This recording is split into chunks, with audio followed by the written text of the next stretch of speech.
In front of me is Black Shark Pad 7, and today I would like to show you how you can check a password saved in Passwords Manager.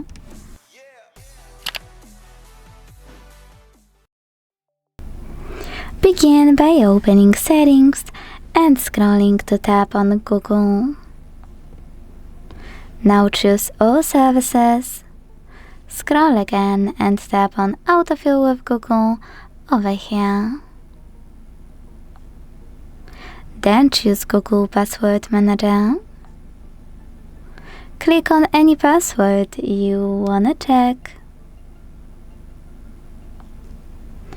and enter your current login method. Then use this eye icon next to your password to make it visible. Thanks so much for watching. If you enjoyed this video, leave a like, comment and subscribe.